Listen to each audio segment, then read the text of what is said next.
Hey, it's Squidly. Today I want to talk to you about some gear that is lightweight and durable without necessarily breaking the bank. Whenever you're purchasing backpacking gear, there are really three things to consider. You can buy gear that's budget, durable, or lightweight. And from those three, you can really just pick two. Because if you get something that's lightweight and budget, it's probably not going to be durable.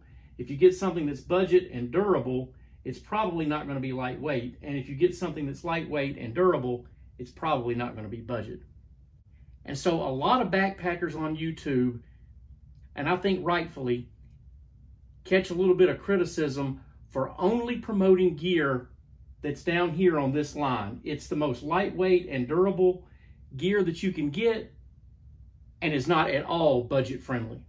The last time I made a video that was like this, I caught a little bit of pushback in the comment section, which is fine, but I think in part it was some misunderstanding about what it is I was trying to say, and maybe I didn't demonstrate it very well, or maybe the person or people who gave me some pushback, maybe they just didn't understand what it was I was trying to say. And so this time, I want to try to clarify a little bit more.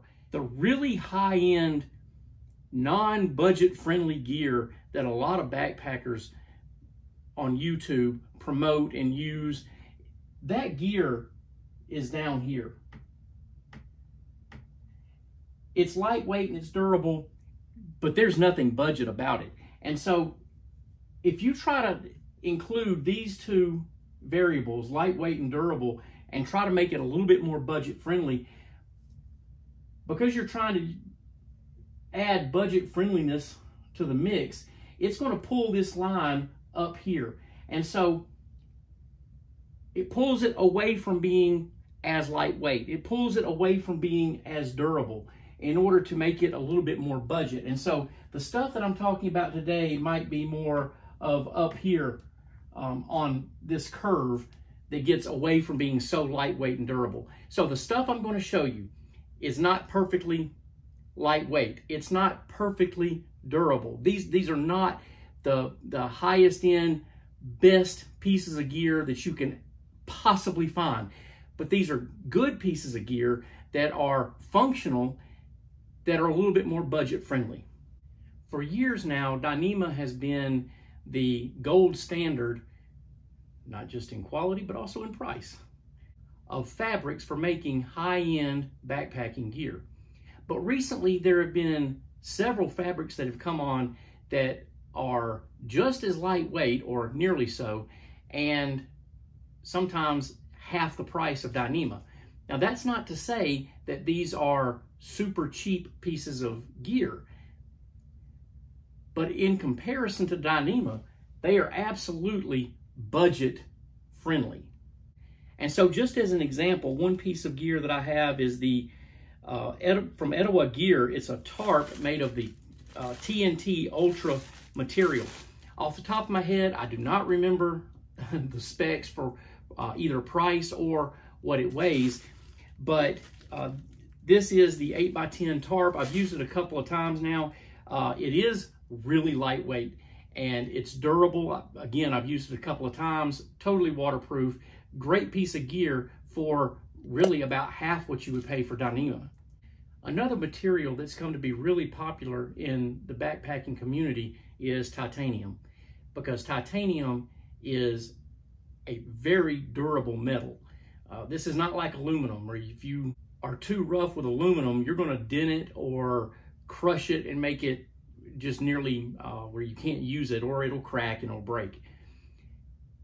In the case of titanium, super durable and also very lightweight. Now obviously titanium for backpacking gear has been around for a while, but one of the most popular brands that's out there, and you can find this on Amazon, is the Toaks brand, which is more budget friendly than a lot of the other brands. For example, Snow Peak.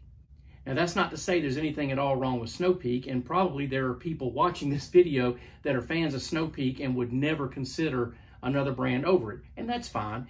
But if you're looking for a more budget-friendly option, Toaks is the way to go.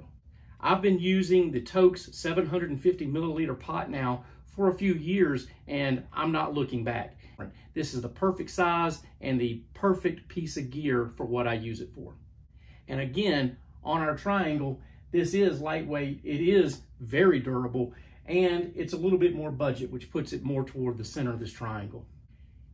If you have watched my channel for any length of time, then you know that I'm a fan of using sleeping bags over quilts, because a lot of what I do is in the winter. Now, it's winter in the deep south, so it's not like winter in Wisconsin, so it's not that cold, but it's cold enough that you could get uncomfortable or even have hypothermia. And because I do so much of what I do in colder temperatures, I prefer a full sleeping bag over having just a quilt.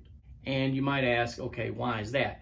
Because I don't even get wrapped up in the sleeping bag and zip it up. I wear it over me like a quilt, but I just like having the full coverage of a sleeping bag. Now, having said that, there is a line of sleeping bags made by a company, Hike and Bike. And their Aeolus line of sleeping bags are, for me, very functional. I have really enjoyed, I've got 2 of them, and I've enjoyed having them. They are lightweight. Keep in mind, these are not the lightest things out there. Yes, you can get quilts for probably half the weight of what I'm carrying for the sleeping bag because, again, I have 2 of them. One is a little less than 2 pounds and the other one is just a little bit over. I really do like them. But on the shoulders of 2 pounds, they're lightweight, but not the lightest thing out there. But that's not what this is about. This is not about finding the lightest thing. This is about finding something that's a little bit more budget friendly, which these are. And I will also add they've been durable because I've had both of them now for about 3 years and they don't show any signs of wear and tear beyond what you would expect. That is to say, they probably both need to be washed. There is another manufacturer that makes similar gear, except that they also made quilts.